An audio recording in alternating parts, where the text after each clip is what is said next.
Bonjour à toutes et à tous. Bienvenue dans cette masterclass sur la blockchain.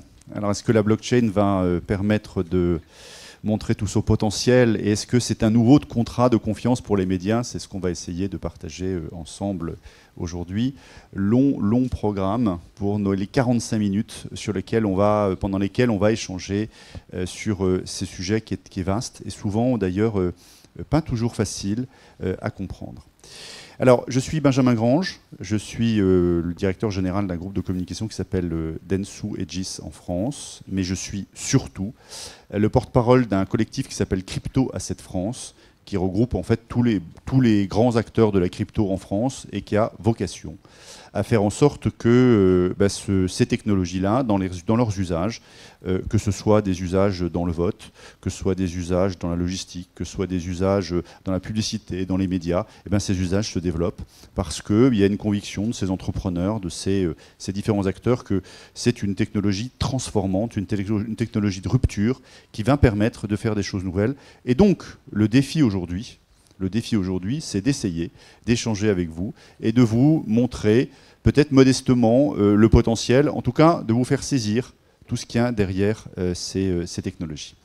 Alors pour animer cet échange, j'ai la joie d'être avec Cédric Monnier. Bonjour Cédric. Bonjour. Tu es le président de Dicast, tu vas nous en dire un peu plus. Et toi, tu es directement l'illustration que la blockchain fonctionne dans l'univers des médias. Alors Dicast, ça fait quoi ? Alors, c'est une start-up aujourd'hui qui édite une solution pour monétiser et distribuer des contenus audio et vidéo en toute transparence grâce à l'utilisation de la blockchain, de façon à être capable d'être sûr de connaître l'origine d'un contenu, comment il est distribué, quel que soit aujourd'hui le type d'écran, et d'être capable en même temps de donner cette information aux gens qui l'ont fabriqué et de leur permettre d'avoir la juste rétribution qui leur revient, et tout ça instantanément et sans aucune discussion possible, parce que c'est un système totalement transparent. Et sans recours à l'humain. Et sans recours à l'humain. Et sans recours à l'humain. Donc on voit déjà à travers ce cas d'usage, et puis on en verra d'autres, comment finalement la blockchain, aujourd'hui, elle s'illustre dans cet univers des médias. Alors avant qu'on commence, moi j'ai une question à vous poser, parce que chaque fois qu'on utilise le terme de blockchain, qui recouvre un ensemble très large de choses, on fait face à un public qui est plus ou moins aguerri. Alors, qui dirait, je connais très bien tous ces sujets de blockchain? Levez la main. Bon. Parfait. On commence un petit cran en dessous.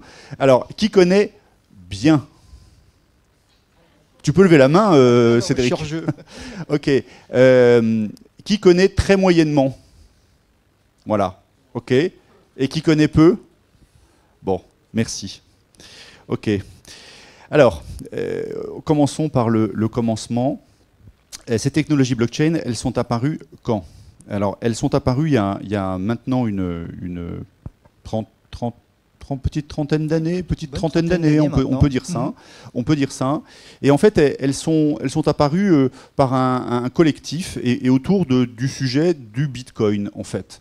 Il y a un moment, je ne sais pas si vous vous souvenez comment les choses se faisaient, mais lors de la crise en fait de 2008, il y avait un doute sur la manière dont l'économie demain allait pouvoir survivre. Et donc, il y a un collectif qui est parti d'Asie, qui est parti du Japon. D'ailleurs, on ne sait pas mettre la main d'ailleurs sur ce collectif, ça reste un mystère, qui s'est dit finalement, est-ce qu'on ne va pas faire une monnaie qui, demain, pourrait remplacer l'or, qui aurait un support totalement numérique, dématérialisé, et qui permettrait d'être éventuellement une nouvelle forme de banque centrale si les banques centrales n'arrivent pas à survivre à cette crise de 2008. C'était un projet autant idéaliste que collectif, qu'une forme de challenge technico-mathématique, technico-cryptographique, pour arriver finalement à faire une monnaie à partir d'un support digital. Et vous allez comprendre tout de suite pourquoi. Ça, c'est vraiment la naissance. Et en fait, la naissance de tout cet univers de blockchain, de crypto, en fait, si on remonte encore, prend naissance au niveau des cypherpunks. En fait, c'est toute cette population qui s'est divisée après entre vers deux natures de choses. Soit ils sont devenus, ils ont rejoint les hackers, soit ils ont rejoint les cryptographes. Et en fait, c'est à peu près la même origine. Et donc ça, sur les pionniers finalement de ces technologies blockchain, on va retrouver cet ADN. Tout ça c'est loin, et en fait, toutes ces technologies blockchain, pendant très très longtemps, elles sont restées un peu sous le manteau.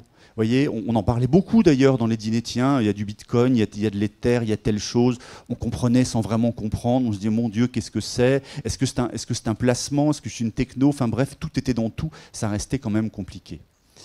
Et finalement, les choses ont changé en avril dernier, parce qu'en avril dernier, il y a eu le gouvernement français qui a donné un cadre, finalement, à l'usage de ces crypto-monnaies.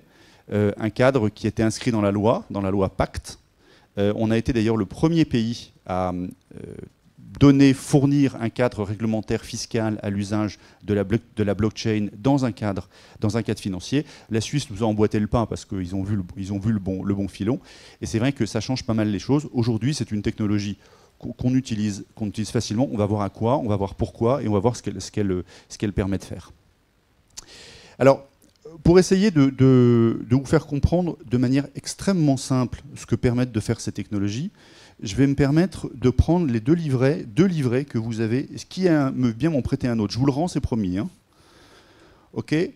Donc vous avez vu que certains d'entre vous, il y avait un certain nombre de livrets. Bon, c'est juste pour vous montrer que la blockchain, les usages dans différents secteurs d'activité. Eh bien, ces deux livrets que je vous montre, ils sont totalement identiques.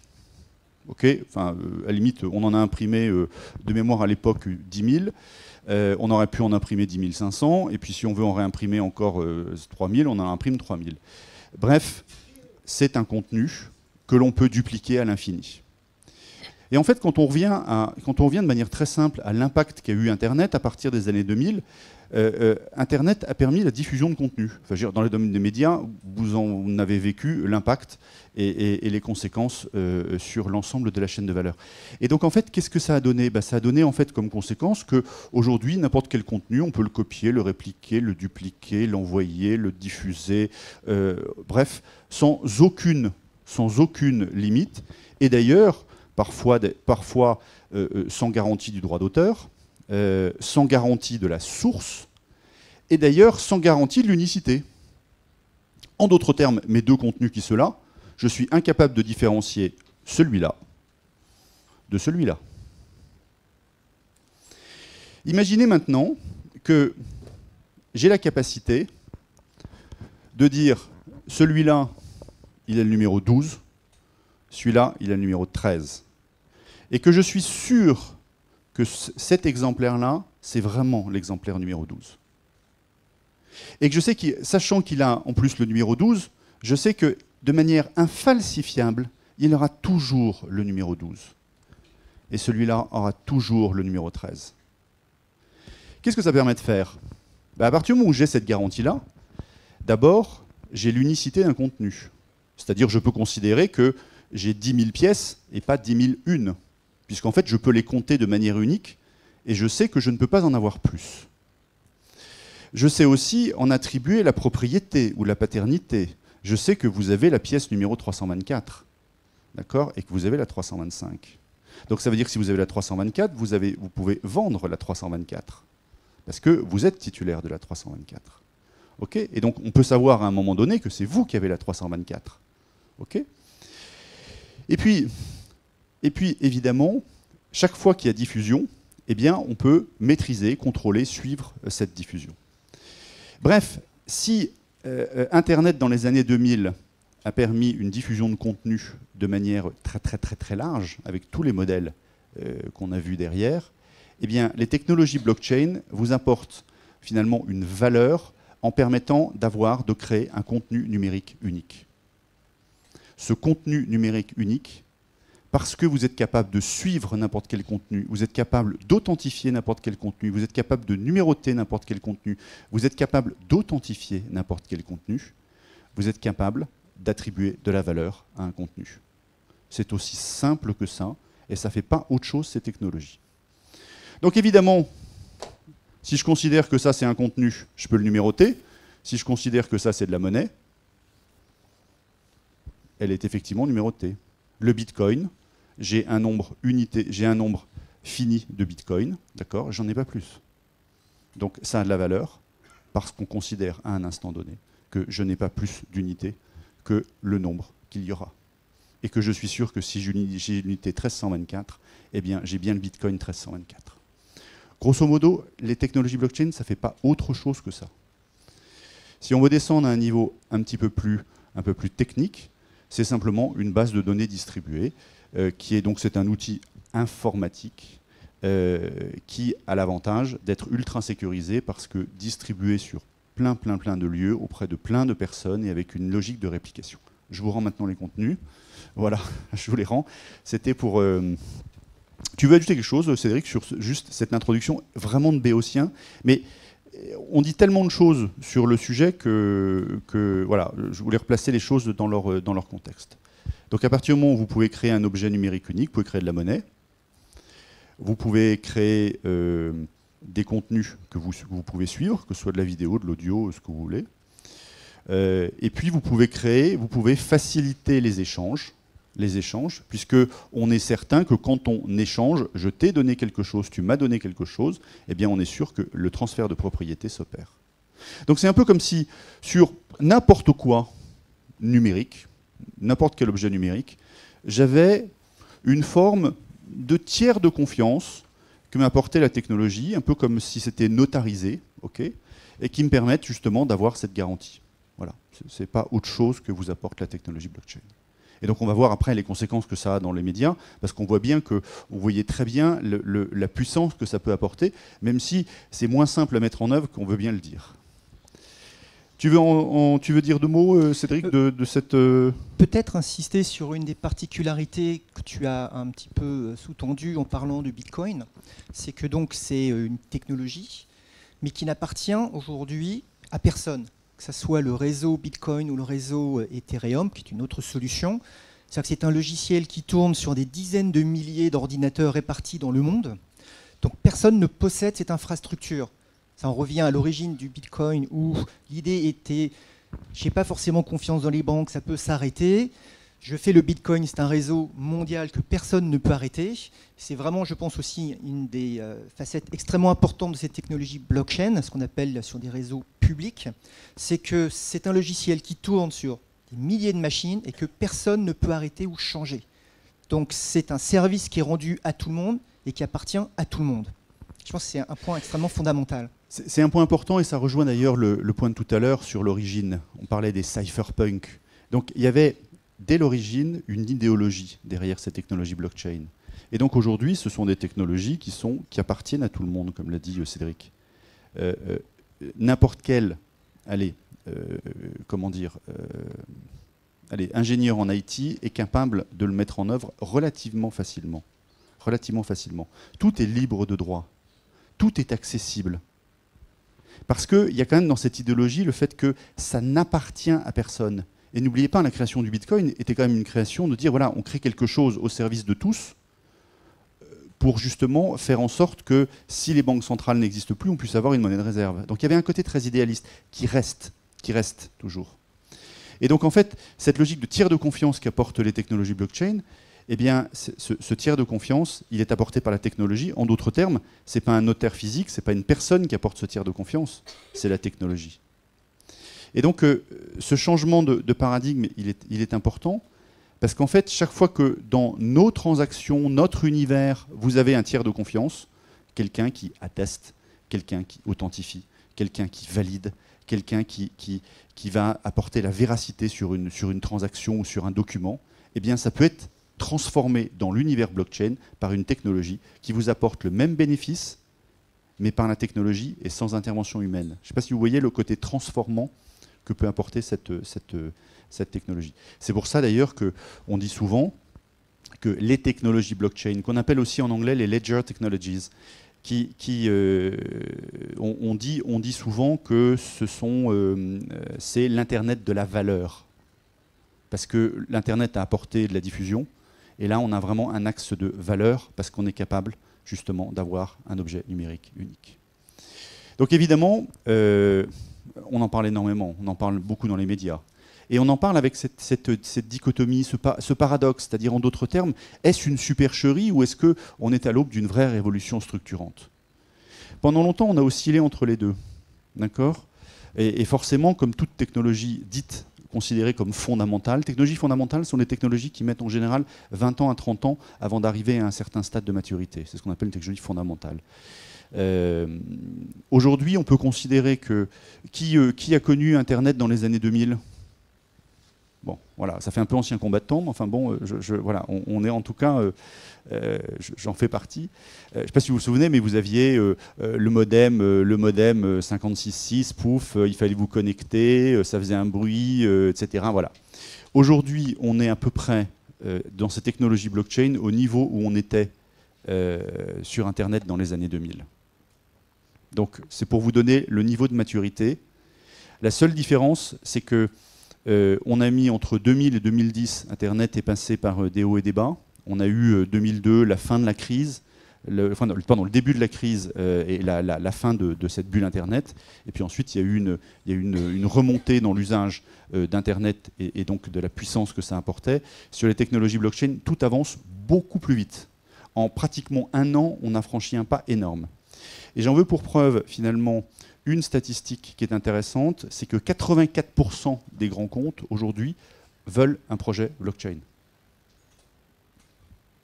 Donc on ne peut pas considérer que c'est une technologie qui soit marginale ou quelque chose d'happy few, etc. 84%. D'accord ? Alors après, certains sont plus ou moins avancés, certains sont déjà dans l'expérimentation, d'autres sont dans le prototype, etc. Quand on est dans l'univers quand on regarde le CAC 40, 80% aujourd'hui des acteurs du CAC 40 ont une expérimentation de type blockchain. Certains sont déjà live. Et avant de revenir sur les médias, Carrefour aujourd'hui, quand vous achetez votre poulet chez Carrefour, il est tracé par la blockchain. C'est-à-dire que vous êtes capable de scanner votre code barre qui est sur le poulet. Toutes les informations depuis la production jusqu'à l'abattoir, jusqu'à la distribution ont été tracées. Ça, c'est assez classique. Mais pour être sûr que s'il y a un problème, on soit sûr que chaque étape, elle soit infalsifiable, eh bien, on les a mis avec une technologie blockchain. Donc c'est un peu comme s'il y avait un notaire qui tic, tic, tic, tic, tic, tic, je dirais estampillait chaque étape, et donc faisait en sorte qu'il y avait une surresponsabilité de chacun des acteurs, parce qu'on sait très bien quelle est l'étape sur laquelle on intervient. Et donc pour le consommateur, en cas de crise, il y a une traçabilité qui est totale, et personne ne peut se rejeter la faute. C'est le cas aussi de la purée mousseline. Voilà, la purée mousseline est tracée comme ça. Voilà. Et il y a plein d'autres choses. Il existe des solutions de vote en ligne qui fonctionnent extrêmement bien, qui sont faites par Orange, par exemple, ou par des startups. Et dans chaque industrie, on va trouver des cas d'usage extrêmement intéressants. Vous avez les ONG qui, dans le transfert d'argent, utilisent aussi ces technologies-là parce que finalement, ça évite quelques formes de déperdition. Voilà, donc aujourd'hui, c'est quelque chose qui démarre, mais c'est quelque chose en tout cas, on s'accorde à dire qu'il y a un potentiel important.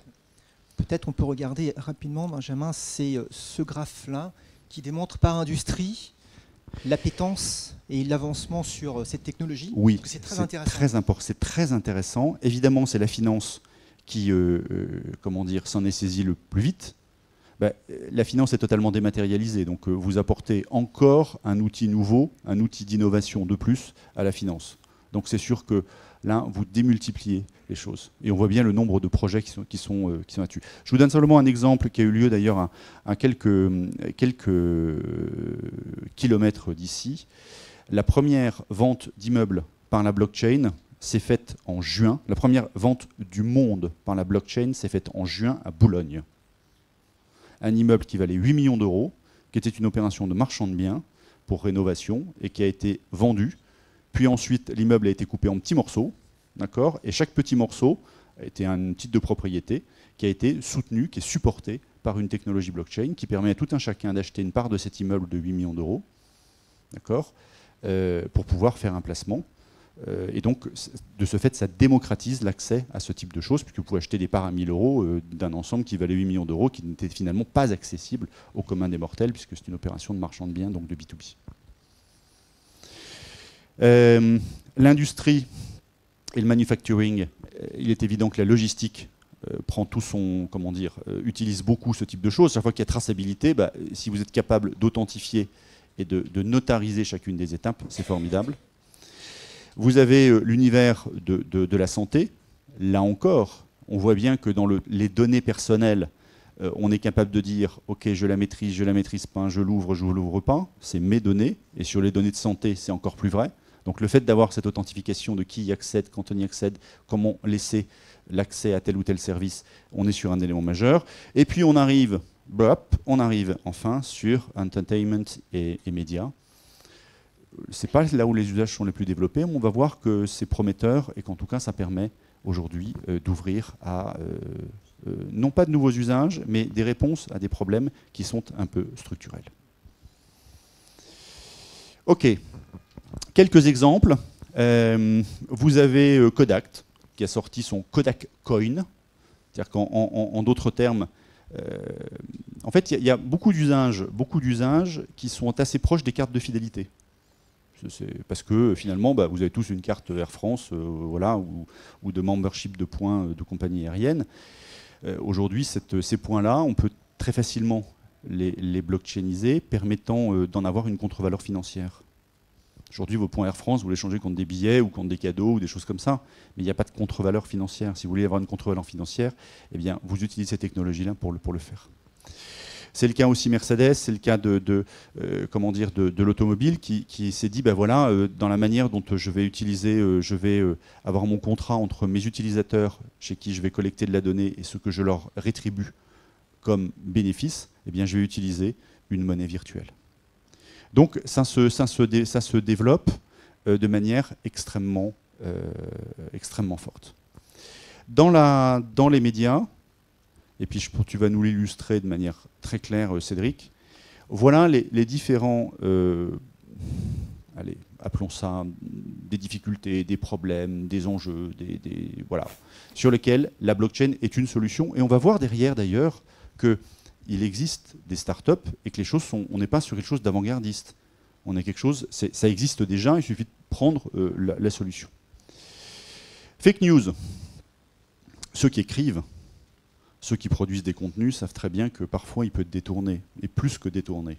Maintenant, si vous aviez la possibilité sur chacun des contenus d'y mettre comme une espèce un petit timbre invisible qui permet de savoir que vous l'avez écrit à tel moment, que c'est bien votre contenu et que c'est bien vous qui l'avez fait. À partir du moment où on a une suspicion de ce contenu est vrai ou c'est fake news, eh bien n'importe quel lecteur peut authentifier que vous avez écrit ce contenu-là.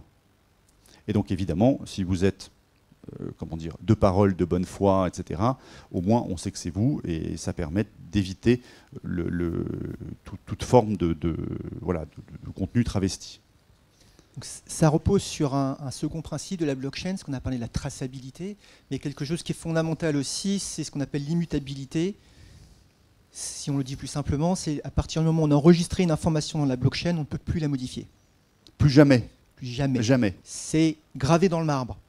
Et c'est très important ici comme clé, je dirais, de base dans ce type de solution, c'est vous prenez une vidéo, vous êtes un journaliste de rue, vous êtes en train de couvrir une manifestation par exemple, vous avez votre iPhone, vous êtes en train de filmer. On va mettre à l'intérieur de ce que vous avez filmé une information sur le fichier qui dit que c'était bien vous.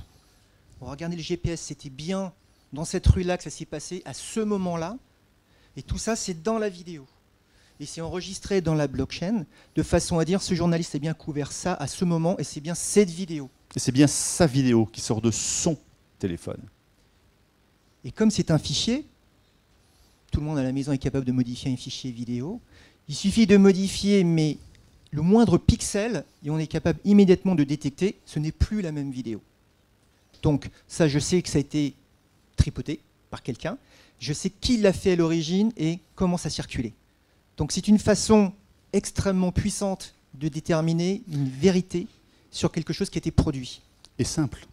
En fait, et aujourd'hui, c'est simple. La technologie, c'est simple. Voyez. Donc vous notarisez vos contenus.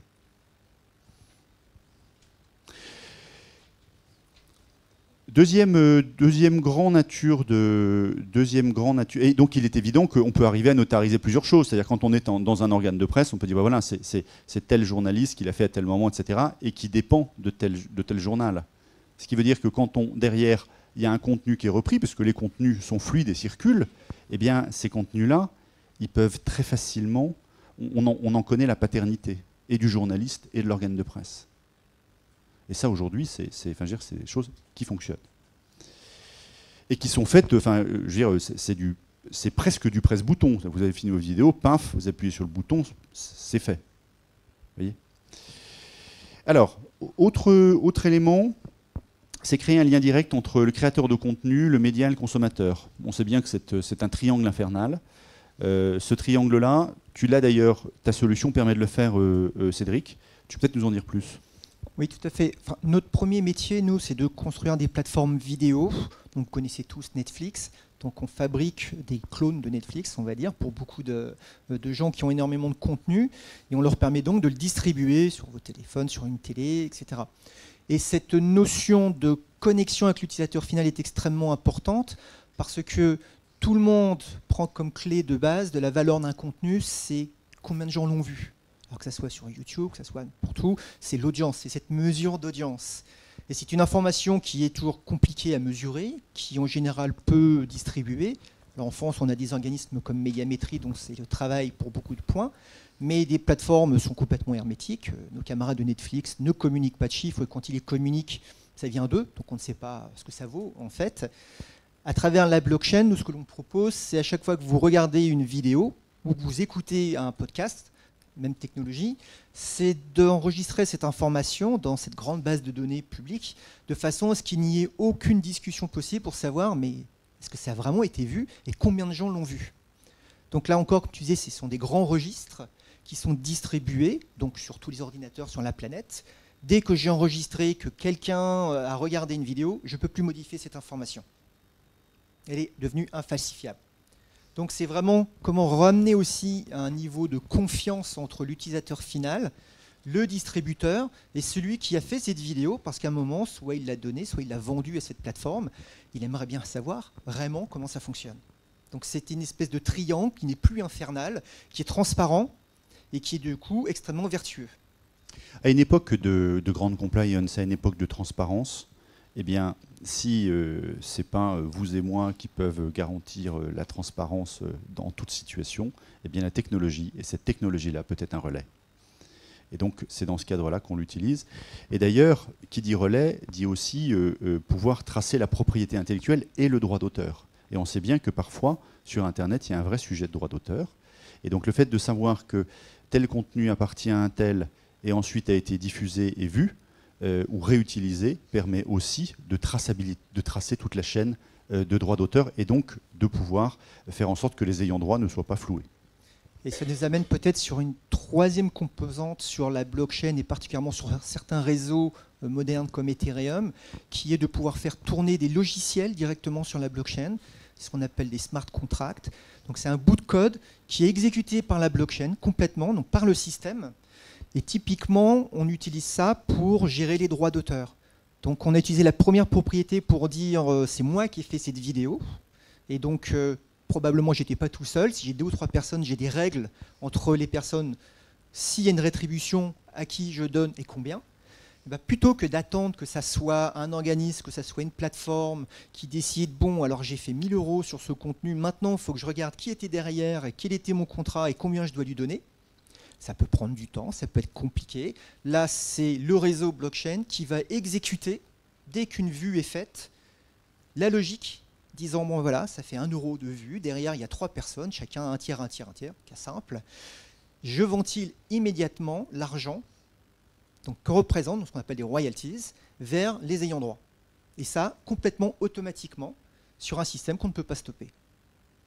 Donc c'est vraiment fluide, transparent, et ça permet évidemment d'améliorer la relation entre le distributeur et le producteur, de récupérer son argent beaucoup plus rapidement qu'on peut réinvestir. Donc c'est une fluidification. C'est rendre vraiment un marché qui était un peu immobile, extrêmement fluide, un marché de valeur qui devient extrêmement fluide. Troisième grande famille d'usages que permet aujourd'hui ces technologies, c'est le paiement à l'acte et notamment en s'affranchissant des frontières. Vous verrez que c'est d'autant plus important parce que ça fait directement la liaison avec Libra, dont évidemment dont on ne fait que parler depuis quelques mois. En fait, le micro-paiement, aujourd'hui, c'est une réalité. C'est-à-dire qu'il y a plein de choses sur lesquelles on a besoin de payer une micro-somme. Or, le paiement d'une micro-somme, ça pose plusieurs sujets. Un, en général, les organismes bancaires ne sont pas, comment dire, totalement capables de gérer une succession, un très grand nombre de très petites transactions de l'ordre d'un centime, de manière compétitive, c'est-à-dire avec un coût de transaction qui fait que ça ne coûte pas plus cher que ce que vous récupérez, et avec le volume que vous avez. Parce que c'est vrai que les microtransactions, il y en a tout le temps. Je prends l'exemple de 10 centimes, vous voyez, les transactions de 10 centimes. Des transactions dématérialisées de 10 centimes, on ne peut pas les payer en carte, vous ne pouvez pas les payer avec du PayPal, parce que pareil, c'est compliqué. Enfin bref, il y a toujours ce sujet de transaction, de coût de transaction.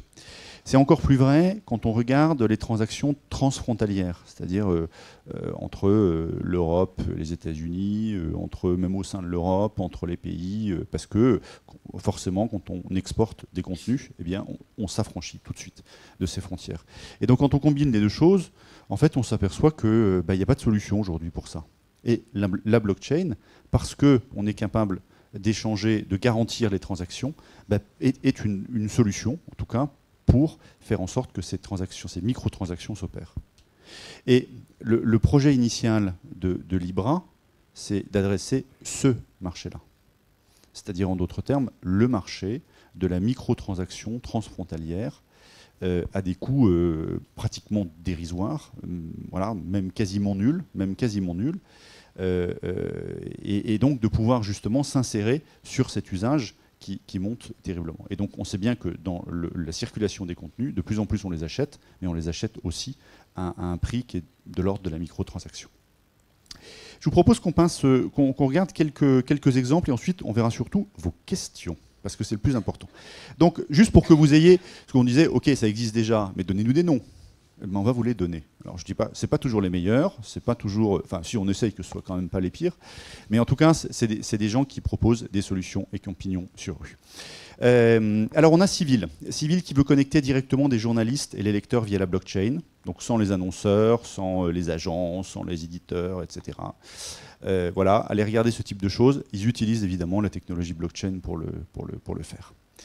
On a Poète, qui entend tracer la propriété des contenus numériques en enregistrant l'ensemble des données du fichier dans la blockchain. Et donc pour les gestionnaires de contenu, enfin producteurs de contenu, ça permet d'avoir la paternité, une forme d'enveloppe solo, une forme de dépôt notarisé de ces contenus. Comme d'ailleurs tu proposes sur eCast. La tienne de solution est beaucoup mieux d'ailleurs, je dois le dire. Tout à fait d'accord avec toi. Vous prenez eCast, est quand même beaucoup mieux. Voilà. Vous avez Honeycomb, qui en fait... Alors parfois il y a des modèles économiques un peu nouveaux forcément, puisque c'est une innovation, donc il n'y a pas que les choses qu'on connaît qui sont, comment dire, optimisées, sublimées. Vous avez aussi d'autres modèles économiques avec des usages qui sont nouveaux, qui paraissent un peu surprenants, mais qui en fait, en réfléchissant, apportent quelque chose. Et alors Honeycomb propose d'utiliser les capacités informatiques non utilisées des smartphones pour financer des applis mobiles des éditeurs et donc diversifier les revenus. En d'autres termes, vous avez votre smartphone quand il n'est pas utilisé, on propose de l'utiliser pour qu'il fasse des calculs sur la blockchain et que donc vous soyez rétribué pour ça. C'est amusant comme modèle. Je continue. Steam. Steam, c'est une forme de médias sociaux et de crypto-monnaie. Et donc, ça change les interactions sur le réseau social. Tout le monde connaît les réseaux sociaux, tout le monde connaît les limites, tout le monde connaît les avantages, d'accord ? Mais finalement, là, ça permet de dire, ceux qui produisent des contenus, ceux qui font des contributions, eh bien, on va les rétribuer. On va leur donner un peu comme si on leur donnait des points. Sauf que ces points, ils ont de valeur. Vous voyez, c'est pas des points comme sur une carte de feed. Ils ont vraiment de la valeur. Voilà. Et puis après, vous avez un mécanisme de gouvernance où il y a des membres qui sont plus ou moins qui sont plébiscités, d'autres moins, etc. Vous avez eCast, voilà, dont on a vu, qui probablement là-dessus, vous lidez le marché de cette logique de gestion, vente et de distribution de contenu, notamment vidéo, podcast. Voilà, en fait, à partir du moment où c'est digital, on peut le tracer, on peut le gérer, tout simplement. Peut-être revenir sur un point. Bon, alors ça, c'est C'est mon instant pub. Mais c'est juste pour expliquer ce que l'on fait. Très rapidement, ce qui est vraiment important, je pense, à retenir sur en tout cas notre environnement média, c'est à partir du moment où on peut gérer ce qu'on appelle les 4 briques vraiment fondamentales dans notre industrie. La première étant l'ownership, donc la propriété, de savoir réellement qui est derrière un contenu. C'est la clé pour vraiment combattre tout ce qui est fake news, mais aussi copie illicite, etc. La deuxième chose qui est vraiment, vraiment important, c'est cette notion de contrat, c'est être capable de suivre vraiment ce qui se passe au niveau du contenu. C'est aujourd'hui quelque chose qui est beaucoup plus dans l'environnement de la vidéo, mais évidemment le piratage. C'est comment ça se fait que mon contenu se retrouve à un autre endroit que celui auquel il devrait être. Alors ça peut se trouver sur YouTube, ça peut se retrouver sur d'autres plateformes, alors que je n'ai absolument pas vendu mon contenu là-bas. La troisième chose, et c'est un des fondamentaux de la blockchain, évidemment, c'est la transparence de la donnée. Comme je disais, à partir du moment où quelqu'un va lire une page, ou va écouter un podcast, ou va regarder une vidéo, cette action, alors c'est anonymisé évidemment, on s'en fout de savoir que c'est Pierre-Paul Jacques, mais ce qui est important, c'est de savoir que ce contenu a été vu 3 minutes. Et c'est une information pour la mesure d'audience, mais aussi après pour la gestion des royalties, qui va être dans un système géré par personne. C'est-à-dire que ce n'est pas nous qui donnons l'information, c'est la blockchain qui délivre l'information. Et ça, c'est extrêmement fondamental. C'est à qui possède cette information. En fait, tout le monde et personne. Et elle n'est plus manipulable. Et la dernière chose, je l'ai dit tout à l'heure, mais c'est évidemment sur une chaîne de valeur, tout contenu est fait pour être consommé et générer de la valeur. Cette valeur, il faudrait être sûr qu'elle revienne bien vers les bonnes personnes. À la fois celui qui a permis que ça soit vu, donc l'éditeur, le publisher, la plateforme, mais après que ça redescende cette chaîne et que ça revienne vers les gens qui l'ont fabriqué, avec des règles qui ne sont plus gérées par ce publisher, mais par ce logiciel qui n'appartient à personne. Donc c'est ce qu'on essaye, nous, en tout cas, de faire à travers un système complètement ouvert sur lequel tout le monde peut venir s'interfacer. Pour continuer dans le domaine des médias, qui dit contenu dit aussi publicité. Là encore, il y a plein d'usages de la blockchain, tracer le parcours de diffusion, désintermédier les échanges, récompenser les utilisateurs. Et donc par rapport à ça, on a, alors je vais reprendre, on a IBM qui propose la blockchain plateforme, on a aussi IBM qui s'est associé à Média Océan et qui permet, finalement des softwares qui existent, mais d'apporter cette brique de notarisation qui est extrêmement utile. Dernier exemple qui est emblématique, c'est Brave. Alors Brave, il est emblématique parce que c'est l'un des fondateurs finalement de Mozilla, de Firefox, du langage JavaScript. Donc vraiment c'est un homme qui a marqué une partie de l'informatique et qui a sorti un projet qui s'appelle Brave. Et donc Brave, c'est un système dans lequel les utilisateurs peuvent choisir ou pas de voir les publicités. Et donc si vous les voyez, vous êtes rémunéré. Vous êtes payé pour voir les pubs. Voilà. Et vous êtes payé dans une monnaie, qui est une crypto-monnaie, et qui permet derrière de pouvoir l'échanger contre d'autres choses. Ça a eu en tout cas un grand succès au lancement. Qu'est-ce que ça deviendra, tout ça, on est encore trop tôt pour le Mais c'est une belle idée, quelque part, quand même, de proposer finalement aux lecteurs, aux spectateurs, d'être rémunérés pour son temps et pour ce qu'ils regardent. Et il y a eu plusieurs autres projets qui sont partis. Il y a des belles plateformes maintenant qui sont parties sur ce principe-là. Avec cette crypto-monnaie, ça ne veut pas forcément dire que c'est vraiment de l'argent. Sur certains, comme Brave, ça peut vraiment être de l'argent. C'est-à-dire qu'à un moment, il va falloir l'échanger, ces cryptos, contre de l'euro, du dollar. Mais ça peut être aussi contre d'autres services. Je peux regarder quelque chose, ça m'amène tant de points, comme tu disais tout à l'heure, de cartes de fidélité, que je peux échanger contre peut-être un film gratuit au cinéma. Donc c'est une économie qui n'est pas parallèle, mais qui est étendue, avec quelque chose qui est toujours important, c'est que ces points sont infalsifiables. Je ne peux pas les changer, je ne peux pas du jour au lendemain changer les règles. Je ne peux pas être comme Air France qui change régulièrement ses règles de miles. Là, les règles, elles sont écrites, on ne peut plus les changer, et on ne peut pas falsifier ces fameux points ou ces fameux coupons. Je vais surtout vous passer maintenant la parole, parce que vous avez 1000 questions. Le vrai élément nouveau, je vous en le disais tout à l'heure, c'était en avril dernier, quand dans la loi Pacte, il y a eu toute une partie sur les crypto-monnaies. Je vous incite, si vous avez le courage, à lire Les monnaies virtuelles vers un nouveau paradigme sociétal, économique et monétaire. Ça a été fait par l'Assemblée nationale, ça a été signé par Eric Woerth, donc on ne peut pas considérer que ce soit quelqu'un qui soit le chantre des crypto-monnaies. Et si finalement l'Assemblée nationale s'est saisie de ça, c'est parce qu'il y avait un potentiel d'usage de ces technologies qui aujourd'hui est au démarrage. Donc mon dernier message avant de vous passer la parole, c'est il est urgent de s'y mettre. Voilà, c'est-à-dire que c'est un peu comme si vous disiez, vous étiez dans les années 2000, vous disiez, bah, tiens, finalement, Internet, non, finalement, non, je vais attendre. Probablement qu'aujourd'hui, le Google, le Yahoo, l'Amazon et autres existent déjà dans cet univers. On ne le sait pas encore, mais souvenez-vous de la taille d'Amazon dans les années 2000. Ils ne vendaient à cette époque que des livres. Alors, je vais vous passer la parole. Parce que c'est avec le micro, parce qu'on m'a dit qu'il fallait absolument le micro. Oui, je voulais revenir sur un terme que vous avez beaucoup utilisé, celui de notariser même l'information là, pour les médias, et aussi la traçabilité qu'offre la blockchain, qui est très intéressante.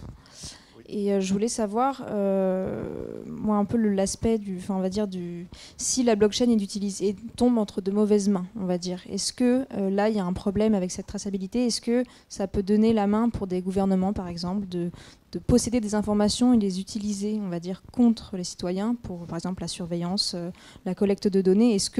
Comment on peut faire pour empêcher que cette technologie, cette innovation grâce à la blockchain tombe entre de mauvaises mains, avec cette traçabilité, justement, qu'on a? Alors, quand on regarde l'histoire de la technologie, on s'aperçoit que les usages sont rarement toujours ceux qu'on imaginait au départ.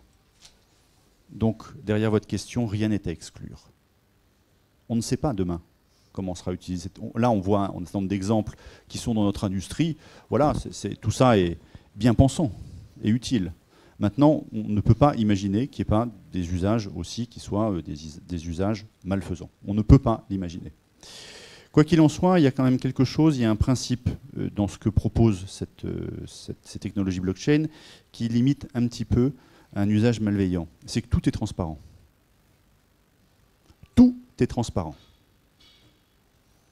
Donc en d'autres termes, si vous voulez, c'est un peu comme si vous disiez, je vais prendre l'univers des contenus, ok, je considère, moi, mon contenu, je le notarise, pouf, je mets mon coup de tampon pour savoir que c'était bien à telle coordonnée GPS, que c'était bien moi, que c'était bien à telle heure, que c'était bien ce contenu, etc.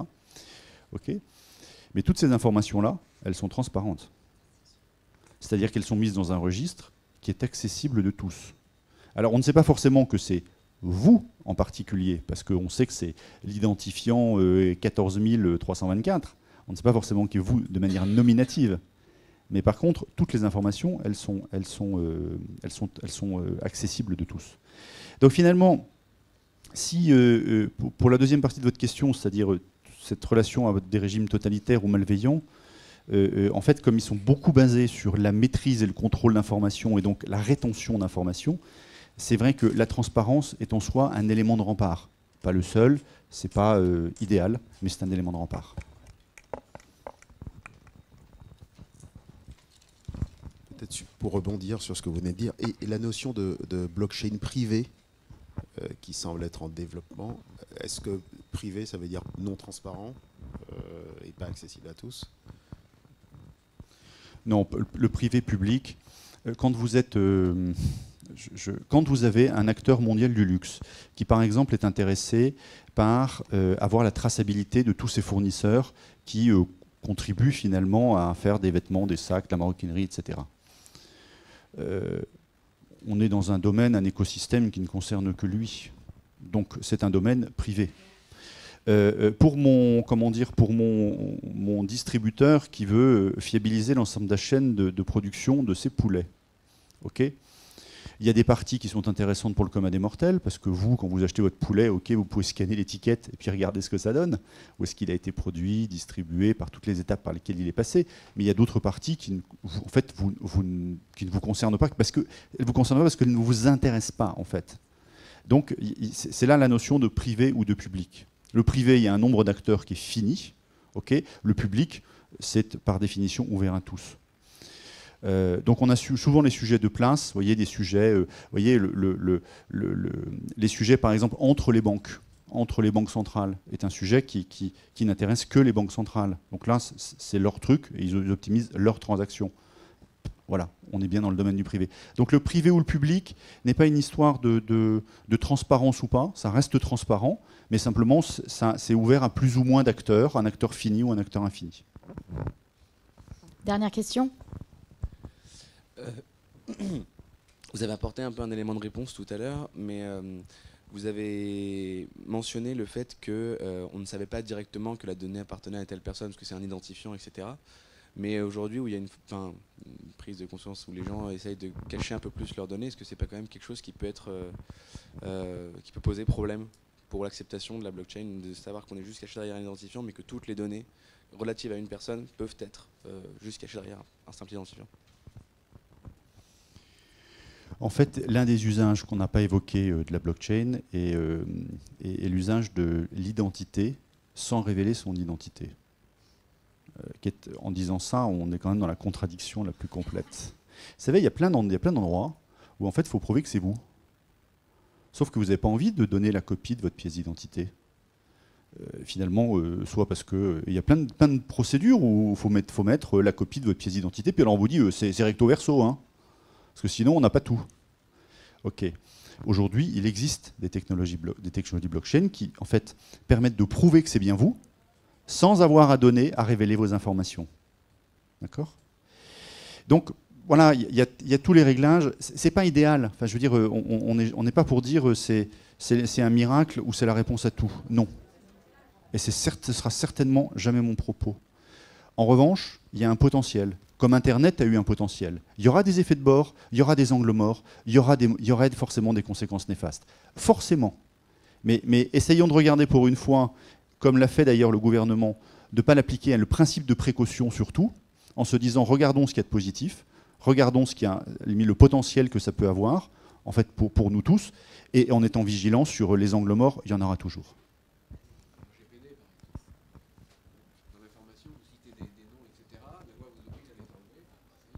Oui, bien sûr, bien sûr. Une dernière question au fond.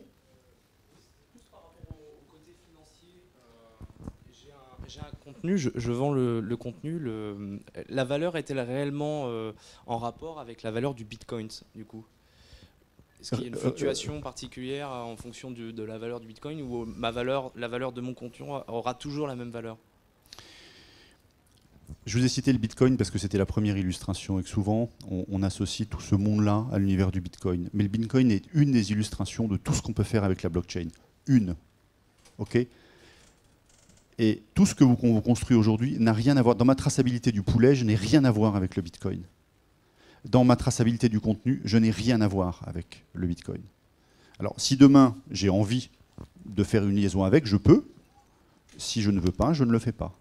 Donc en d'autres termes, si demain je veux créer une monnaie un peu comme des points de programme aérien qui ont la valeur qu'on veut bien leur attribuer. Je ne sais pas combien c'est.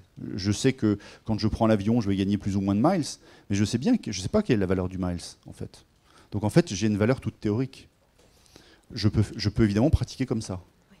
Si je veux aller plus loin, et c'est d'ailleurs là que le bas commence à blesser, parce que c'est tout le sujet d'ailleurs de Facebook Libra, c'est le fait de dire, ok, imaginons que mon point Flying Blue, eh bien, je l'adosse à un panier de monnaie, en l'occurrence panier de monnaie qui sont des monnaies régaliennes, des monnaies fiduciaires, c'est-à-dire des monnaies qui ont une liquidité.